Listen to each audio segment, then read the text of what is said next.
Hey, Jamie here, and welcome to Module 5, Part 2, where you're going to be focusing on the personal inventory development and thinking through what you have to offer. So, in this, we're going to cover understanding how to develop your personal inventory and how to brainstorm what you do have to offer, and then understanding the differences between your soft skills, technical skills, your types of knowledge, types of experiences, responsibilities, achievements, as well as your sources of credibility, and then as well as understanding how to quantify your achievements and communicate your value contribution. Because at the end of the day, that is the most important thing that the company or whoever it is that you're trying to influence and sell your services to, whether that's a company or your own individual freelancing, etc., you need to be able to communicate your value contribution. How can you add value to their life?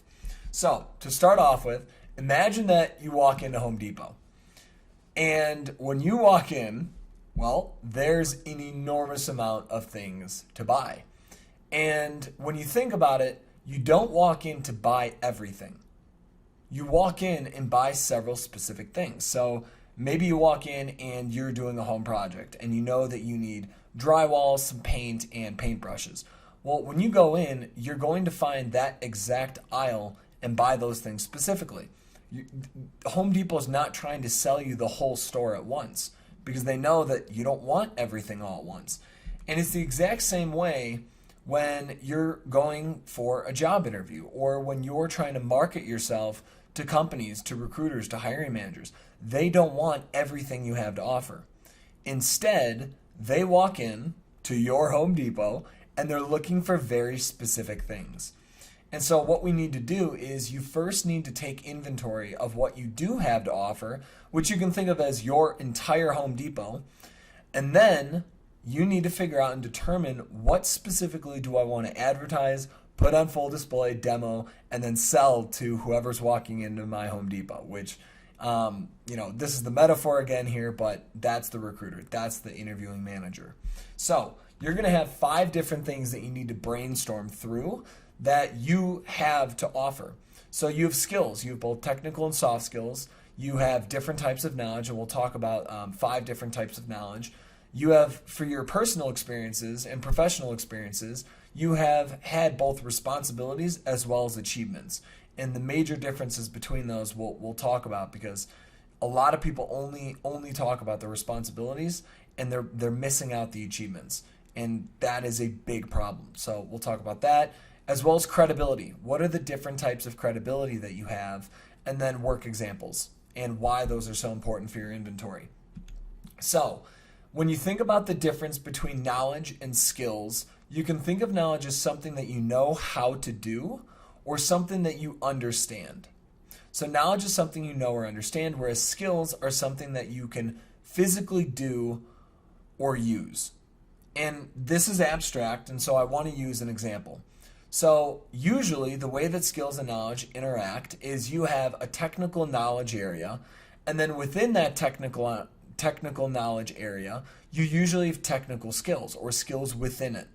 And so as an example, so if you're looking at this, you can see, well, there's an orange circle, and then you have these other circles within it. And so those are sub-skills or skills within the knowledge area.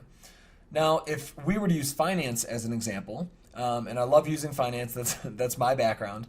But if you look at this, you have, all right, so finance is the knowledge area.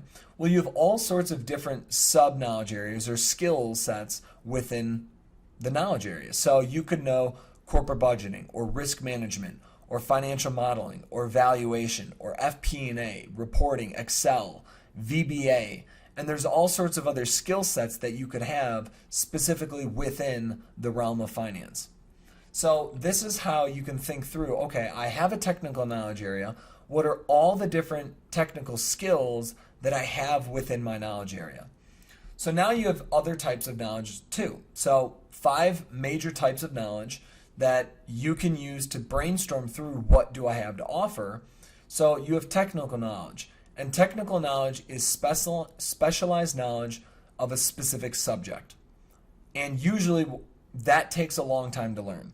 And it requires studying, practice, etc. So think of it as finance, accounting, sales, marketing, engineering, physics, computer science, medicine, law. Like These are all things that people had to study and learn over long periods of time, whether that's 3 months, 12 months, multiple years. I mean, if you think about an undergrad degree, it's really a 4-year program, usually. So technical skill and knowledge take a long time to develop.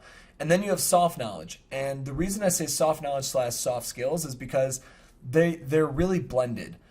And these are knowledge or skill sets that are transferable across subject areas. So these are usually related to thought, like creative ideas, leadership of other people, or communication with other people. So examples are influence, negotiation, management, decision making, strategic planning, process improvement, agile, Six Sigma, design. And you can see, so for example, influence, well, you can understand influence, but then you can also use influence. So that's why I have it as both a soft knowledge as well as a soft skill.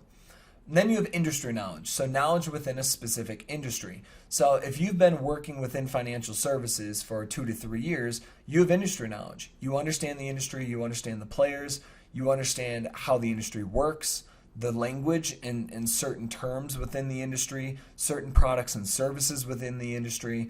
Same thing if you worked in automotive or pharmaceutical, software, insurance, real estate, health and fitness, advertising, fashion, and there's so many different types of industries.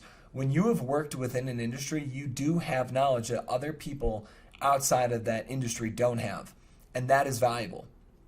And now you have product or service knowledge, and this is knowledge of a specific product or service. So let's say, for example, you're working with a company, and that company does one specific type of service.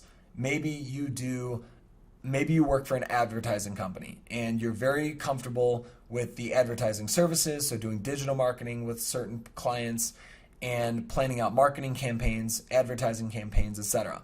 Well, that is a specific type of service. So you have deep knowledge with that line of service, which means that you would actually have more knowledge applying for that type of role or transitioning into that type of role, say at another company, than someone who hasn't had that specific service knowledge or service experience. So other examples are M&A advisory. Within finance and investment banking, someone with M&A advisory has a different knowledge and skill set than someone who's in equity capital markets or debt capital markets.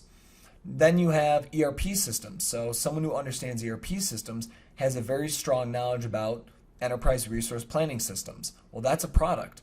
And then CRM systems, so customer relationship management systems, analytics software, digital marketing, public relations, brake pads, home goods, life insurance, commercial real estate, sports technology, pharma, drugs, computer hardware, coffee, shoes, watches. These are all different examples. So for shoes, if you worked within the shoe industry, you're going to understand a lot more about how a shoe is made, what people look for in a shoe, the different types of shoes, who are the primary producers of the shoes, what's the supply chain of the shoes, etc.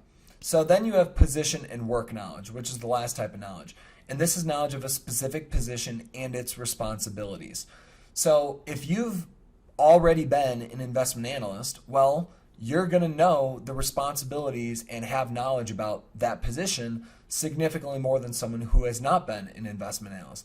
If you're let's say a marketing analyst or a marketing research analyst, well, if you have experience in that position before, then you have a better understanding of that position, its responsibilities, and how to contribute value in that position far more than other people who haven't had those experiences. So these are 5 different types of knowledge that you can use to brainstorm through and think through, okay, what do I have to offer? And that's going to help you think through how you can best position yourself based on what your target position and target companies are looking for. So now diving into the skill sets specifically. So the difference between technical skills and soft skills. So technical skills are skills and abilities within a specific knowledge area, and usually that requires some time for training. And software tools and applications are also examples of technical skills. So I've included examples on here, and you can see it's financial modeling, Excel, VBA, data analysis, SQL, Tableau, Power BI by Microsoft, Google Cloud by Google, statistical modeling, structural design, whether that's AutoCAD, Navisworks, or any other softwares, programming like Python, JavaScript, Java, etc., SEM, so search engine marketing, and SEO, search engine optimization marketing, copywriting, CRM systems, whether that's Salesforce or HubSpot or any of the other softwares, ERP systems like SAP, NetSuite, Oracle, Adobe Suite software, and UI, UX design, and that software. So there are many, many different types of technical skills that you most likely have. And if you notice, everything on the slide takes time to learn. You can't pick this up in a day. It at least takes a little bit of time to learn these different skill sets. So then you have soft skills. And as I mentioned earlier, these relate to thought, like creative thought, leadership of working with other people, and communication with other people. So written and verbal communication, leadership, strategic planning and analysis, which is creative thought, training and development, negotiation, presenting, project management, program management, stakeholder management, time management, conflict resolution, client service, problem solving, root cause analysis, process improvement. So these are all examples of soft skills that are relevant for any position or any different type of company. So these transcend different subjects and different types of positions. So then you have different types of experiences. So you have professional experiences, which are career-related work experience that most people think of. So I had an internship, or I previously worked at these companies, or I've worked at this company for 5 years and then I transitioned to this other company for 3 years. So this is previous experience that most people think of, but there are also professional experiences that may not be a position. So maybe you did something freelancing on the side, maybe you did a side hustle, or maybe you developed your own personal project or did something on your own that was professional related. Well, in that case, that might be worth including and worth talking about when you're trying to sell yourself and market yourself to your target audience. So an example would be, there was someone that I had previously worked with who put together a portfolio of work, and that wasn't required by her job. But she did that because that was a personal project that she put together and then was able to show other people that, hey, this is the type of work that I'm capable of doing. And that spoke volumes for her. So then you have educational experiences. So these are university degrees, training courses, training seminars, certification programs, training events, and also personal development. So whether that's reading books, reading nonfiction, studying under mentors, etc. So then you have volunteering experiences, and these are pro bono consulting, working with community groups around you, just dedicating your time to other people. And sometimes some of these are work related.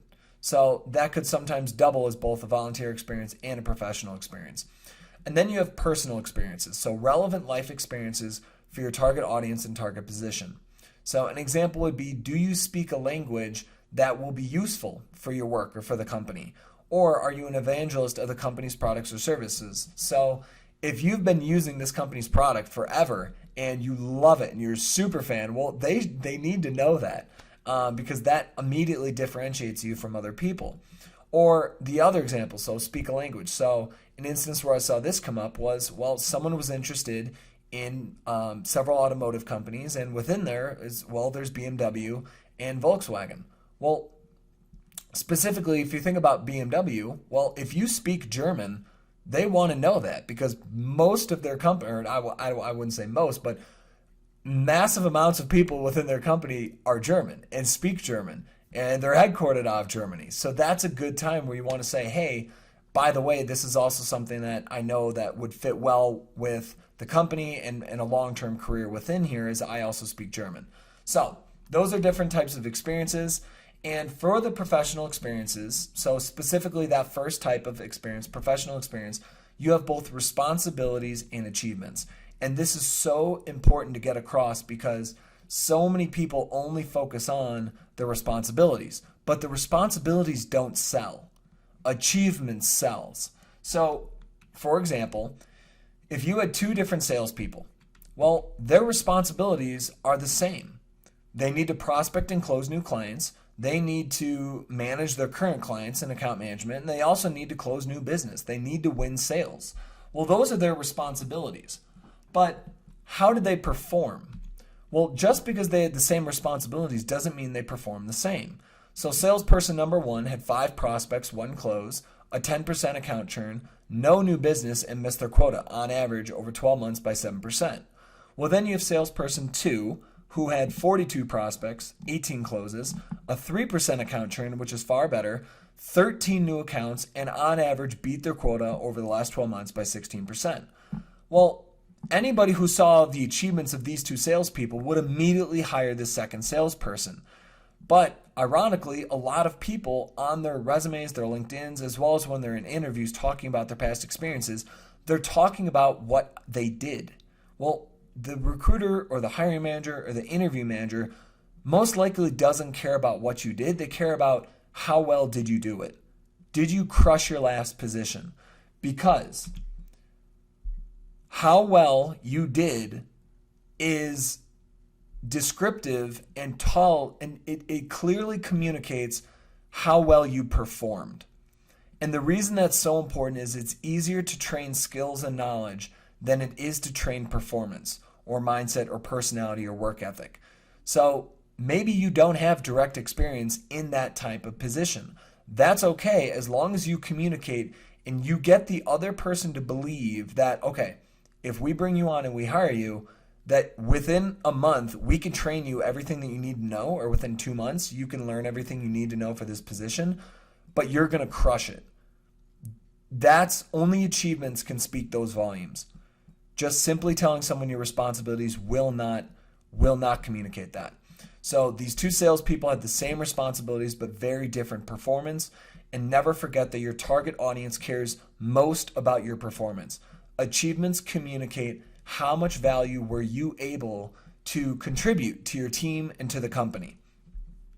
So now you have different types of responsibilities. So if we're thinking specifically about types of responsibilities and types of achievements, well, within responsibilities, you normally have two major types. So there's labor, and then there's the thought and leadership.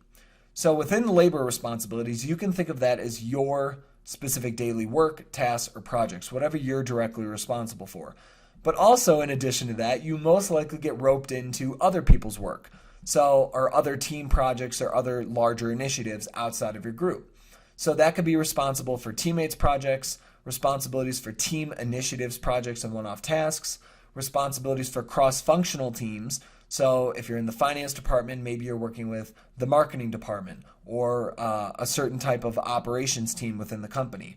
And cross-functionally is across, other teams within your company and helping them with their work, their initiatives, their projects. And then you also have responsibilities sometimes for external clients, external customers, or some other third party and working with their work initiatives and projects. So then you have the thought and leadership responsibilities. And several examples of those might be team management, so managing other people or training and developing other people. But then there's the thoughtfulness and the creative planning. So strategic planning, and examples of strategic planning might be product strategy, marketing strategy, operation strategy, PR strategy, really any other type of creative thinking that's going to influence the future of your team or the company. And then you have relationship management, so working with people, so cross-functional teams, clients, vendors, investors, or really any other stakeholder.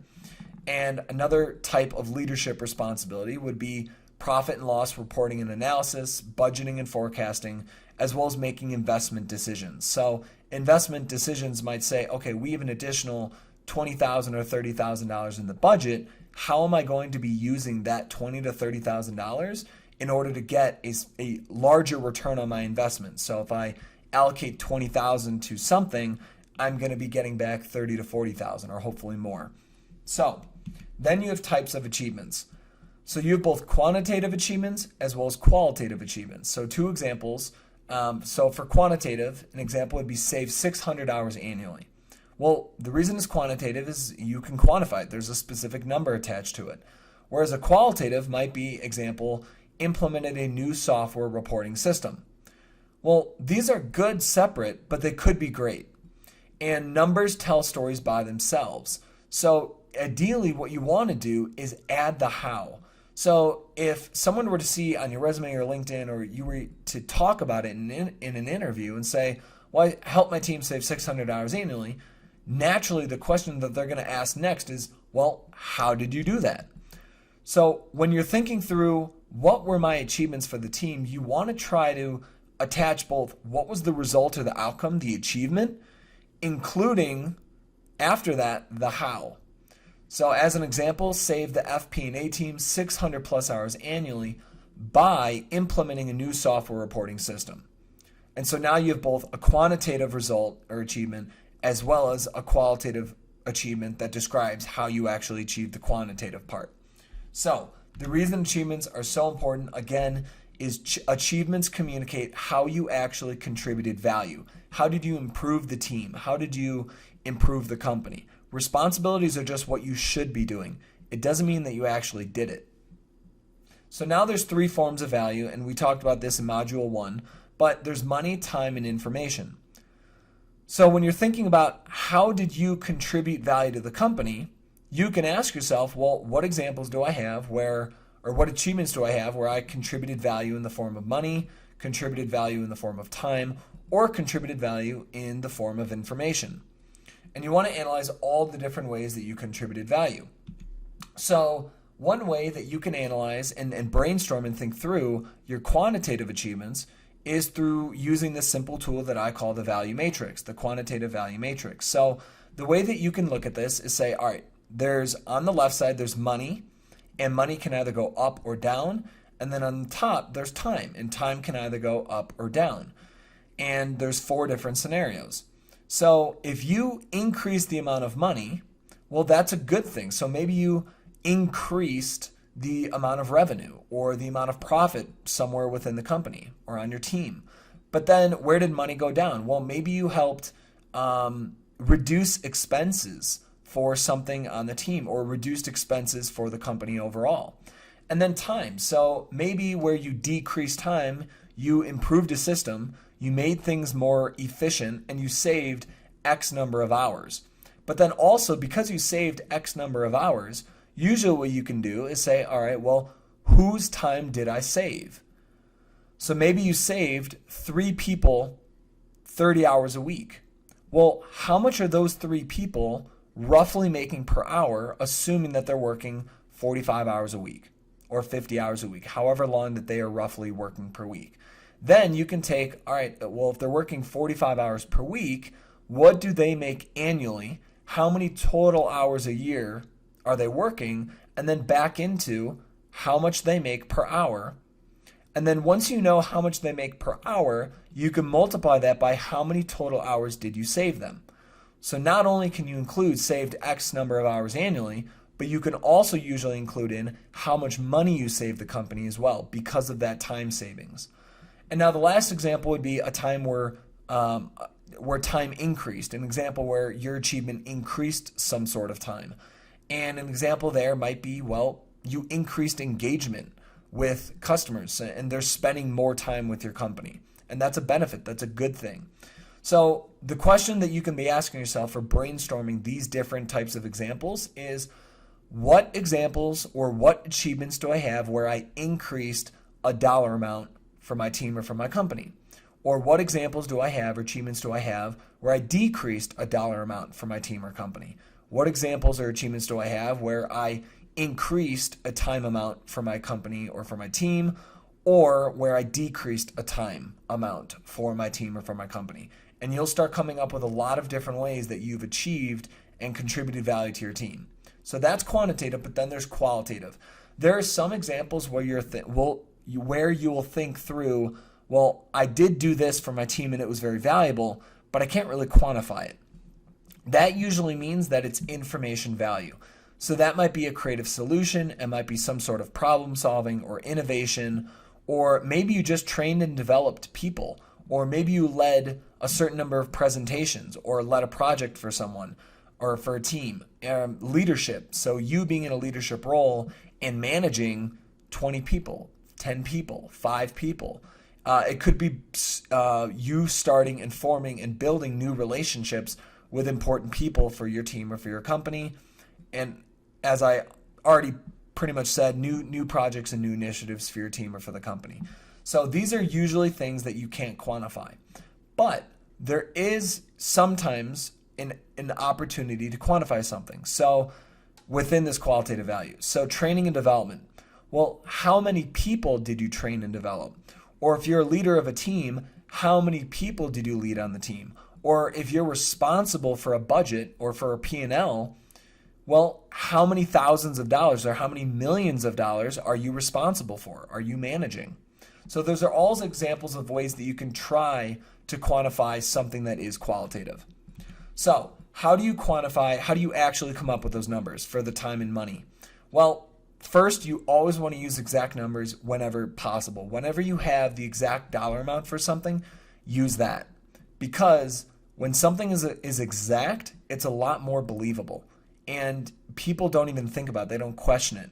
So for example, if you told somebody that, well, I estimated budgets for approximately $33,747,250 worth of projects, well, that's a very specific number. People are going to say, oh, wow, you budget. But if you say, well, I budget approximately 30 million plus, well, they know that it kind of looks like you're coming up with that number off the top of your head.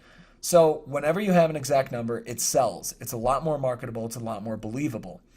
But let's say that you don't have an exact number. And oftentimes that's the case. You don't have the exact number.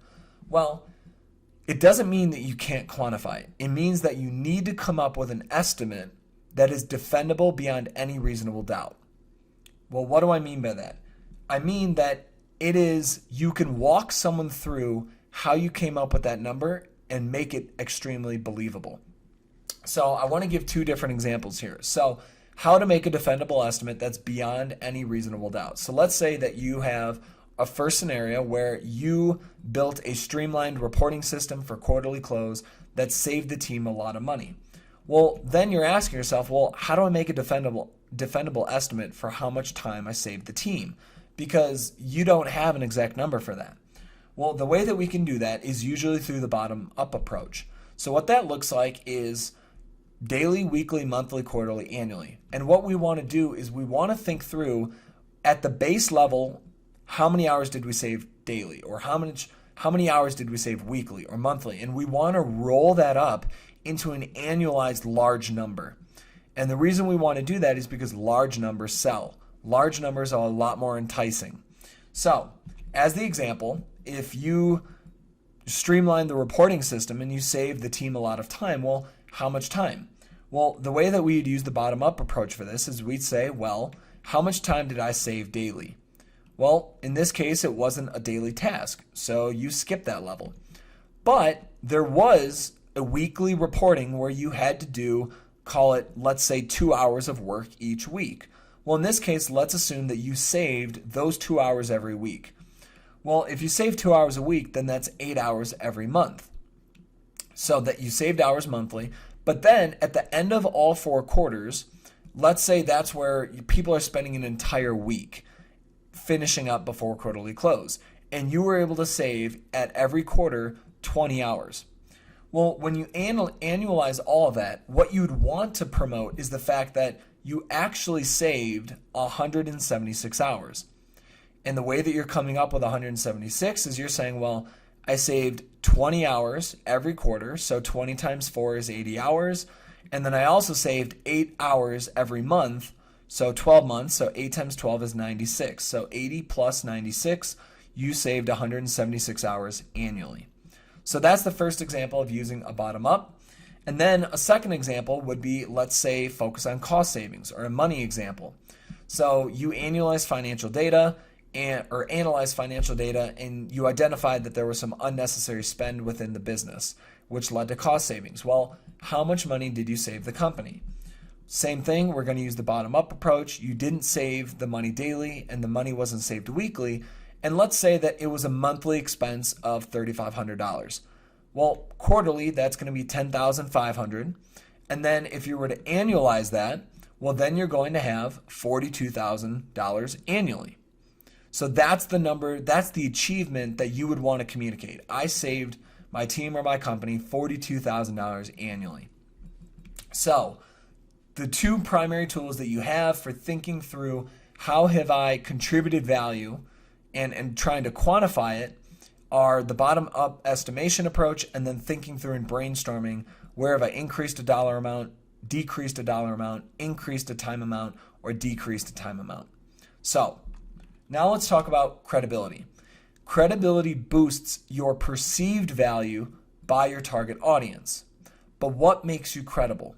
Well, if you think about it, credibility is trust. Because when someone trusts you in something, well, that means that they're willing to let you do it and that you're an expert in it or you're a professional with that background. So credibility is nothing more than trust. And trust is a belief that we have that someone else is trustworthy of something. So if someone knows how to drive and I trust them in driving, well, I believe that they're a good driver. So trust is really a belief. And we know from earlier that from Module 2, Mindset Transformation, how beliefs are conditioned. And beliefs are conditioned through building references over time. And we know that in order to build references and condition references, that there are only 3 ways that we as human beings build references for our belief systems. And 2 of them are environmental, and the third one is learned knowledge. So our own personal experiences or beliefs shared with us by people that we trust, which are environmental, and then the third is learned knowledge. So what that means is when we think about ourselves professionally, there's only 3 ways that we can become more credible as a professional. Our personal and professional experiences. So your work experiences, your responsibilities, and the achievements from your past that make you credible for doing similar work in the future, or communicating how well you did in your past experience. And it's really these personal experiences, that's why your resumes and your LinkedIn profile focus so much on professional experiences, achievements, and skills, because those are the primary way that make you most credible as a professional in whatever it is that you focus on, whether that's marketing or finance or ops, anything. And then the second is shared beliefs by trusted sources. So as a professional, we look to sources in order to trust what to believe about someone. So if someone has a degree from a university that you've never heard of, you may be less likely to trust their intelligence or how good they are at something, as opposed to if someone has a degree from, say, Harvard or Princeton or Yale or Oxford or Columbia or any of these very well-known Ivy League, highly reputable universities. That's trust. That's why that reputation of the university carries weight. Is in general, most people trust them as very highly regarded institutions. So then there are other sources of trust that we can get professionally. So there's certifications, there's training courses and seminars. It could be working with a specific reputable client or customer. It could be working for a prestigious company. So if you work for a specific company in the past, and let's say it's a very highly regarded, competitive, reputable company, well, that's going to give you a lot more credibility going forward in your career, because people say, oh, well, if you work for that company, and you got through their interviewing process and you work for them and got trained by them and have professional experience working for them and their clients, well, that's a huge stamp of approval for us. That's a credibility source. And then you have references. That's also why a lot of people ask for references. Based on how other people talk about you, well, that's going to tell them what to believe about you. And then there's referrals, internal referrals, and recommendations. So really any form of a third-party stamp of approval about your ability as a professional. That's the second source of credibility for you. And then the third source of credibility is learned knowledge, which is actually what you know, understand, and can do, your skills and knowledge. So personal development makes you more valuable and more credible. Now, the most difficult part is that the learned knowledge, this third source of credibility, it's very difficult to communicate and sell when trying to get a position, because this learned knowledge is you can't just put on your resume, here's everything that I learned and know how to do and everything I understand. So really, when you think about your resume or LinkedIn, it's primarily based on the first 2, personal experiences, shared beliefs. Now, the only way we can try to communicate what we do know and understand and the skills that we have is through a skills section, a skills and competencies section. But where this third part, this learned knowledge, where you can communicate the best what you know and understand and can do is when you're actually on the phone or talking to somebody. This is why getting the interview is so important, because even if you don't have professional experience in this position previously, your target position, if you can get the interview and you've done all of the personal development necessary to crush that target position, well, if you can get the interview and show them and communicate how much you know and understand for that target position, they might be willing to look past the fact that you don't have previous experience. And this is where I've seen people where, let's say there's an experience requirement where someone says, we're looking for someone with 3 to 5 years of experience in X. Well, people that I've previously worked with, but then I've also seen other people outside of the people I've worked with, but people have developed themselves on their own time, gotten certifications, read books, and developed themselves, networked in to getting the interview, and then proved themselves and their abilities in the interview and got the job even though they didn't meet the requirement of the prior work experience. So that's why learned knowledge is so important as a credibility source. So the 3 credibility sources that you're primarily using for your resume, LinkedIn, cover letters, interviews, and negotiating can be boiled down to experience, skills and knowledge, degrees, certifications, awards, any form of recognition, etc. So how you communicate your value and credibility to your target audience is going to be very important. It's going to be crucial. And this is where most professionals fall apart. So most professionals are very credible, but they fail to persuasively communicate their value. And the metaphor I like to give here, or the example I like to give here is, let's say you take 10 marketing professionals and you put them in a room. Well, all 10, let's assume that they're evenly skilled. All of them have the equal skills, equal knowledge, and they're very good at what they do. If only one of them knows how to communicate and persuasively pitch their value and their ability to perform in their interviews or with the recruiter or with the hiring manager, that one person who knows how to pitch and communicate their value is going to get the position.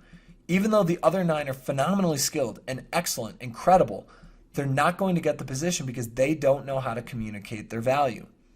So that's why you're going to need to communicate, and there's going to be 3 main channels that you're going to use to communicate your value to your target audience. So let's say that there's you and your target audience. The first way that you can communicate is through written and verbal communication. So examples of written are going to be your resume, your LinkedIn, or cover letters, or anything else written that you would be showing or sending to your target audience. But then there's verbal communication. And this is, for example, when you're interviewing, you're going to need to verbally communicate and sell not only your past experiences, but that in this target position, you would be able to, 1, transfer a lot of skills and knowledge from the past, but then based on your understanding of the responsibilities and what you can do and what you will be doing for the position, you can do very well, and being able to back up why you believe that you can. So written and verbal. And then the second is work examples. So do you have tangible examples to actually show them? And then the third channel of communication is going to be third-party communication, which is networking with people within the company, within the industry, and then they're the ones who are actually giving referrals and helping you get the interview. And now, the reason the third-party communication is so important is when a recruiter receives a referral from someone already inside of the company, there's trust. There's a level of trust that transfers onto you by the employee within the company. So already, just by getting a referral inside of the company, you're one step ahead of everyone else who applied online because they don't have that trust being shifted onto them. So referrals inside of the company are so important for the recruiting process, for advancing your career into either a new position or a new company. And we'll talk a lot more about that in the professional networking module. So now we have show and tell. And I already gave the example. So showing is demonstrating your skills and knowledge, and then telling is being able to either written or verbally communicate or have a referral internally. So most people only use written. That's it. Most people only use one type of communication. And that's their weakness, is not only are they underutilizing the channels of communication that they have available to them, the other thing is they haven't crafted a sales message. They haven't crafted a personal brand that sells. They haven't positioned themselves. And so you're going to differentiate by not only positioning yourself, but also by crafting the brand and then communicating that personal brand through all three of these channels of communication. So now the next part of your strategic positioning, this part 2, is focused on your personal inventory. So the way that you're going to brainstorm your personal inventory is there's going to be this spreadsheet, and you can see here that I've included, 2 little things for instructions, but then I've also included the definitions for all those different types of skills, the different types of knowledge, and then credibility and work examples. And you're going to want to think through what are all the different soft skills that I believe that I have that would be valuable for my target position, that my target audience would value. What are all the technical skills that I have? What types of knowledge do I have? What types of credibility sources do I have? And then what possible work examples do I have that I could show or maybe even create that I would be able to show to my target audience in order to demonstrate the fact that I do have the skills and the knowledge that they're looking for. So you're going to want to brainstorm and come up with everything that you can for this personal inventory. And then the next thing you're going to want to do is think through your professional experiences and come up with what were my responsibilities and also what were my achievements. So you can see here again, I've included instructions for this worksheet, but as a quick run through, so your professional experiences might be work positions, leadership roles, projects, transactions, or engagements. So your experience number 1. So you're going to want to think through or put down what was the company, what was the position you had while working at that company, and then what were your 5 most important responsibilities within this position. And then you want to think through what were my 5 most important achievements for this position. And you want to quantify wherever possible. And the reason you want to quantify is people love numbers. They're attracted to numbers, they look for numbers, and numbers tell stories by themselves. So wherever you can quantify, you want to include that. But again, some things you're not going to be able to quantify. So if you trained and developed 2 people or 6 people, or maybe you led 30 presentations to senior leaders, well, you can quantify the number of the presentations or the number of the people or the size of the budget, but in terms of the actual value itself, which was the communication or the management, well, that you can't quantify management. You can't quantify communication. So you're going to come up and do this for all of your previous professional work experiences. So all the positions you've held, the most important responsibilities, and the most important achievements. Now, depending on how senior you are in your career, so if you're mid to early career, you really shouldn't need to think about this. But if, let's say you do have more than 15 years of experience, so maybe you have 20 years of experience, or maybe you have 30 years of experience. So in that case, and I have worked with people who are in their 50s with 30 years of experience. Well, in that case, you want to only go back to the last 15 years of experience.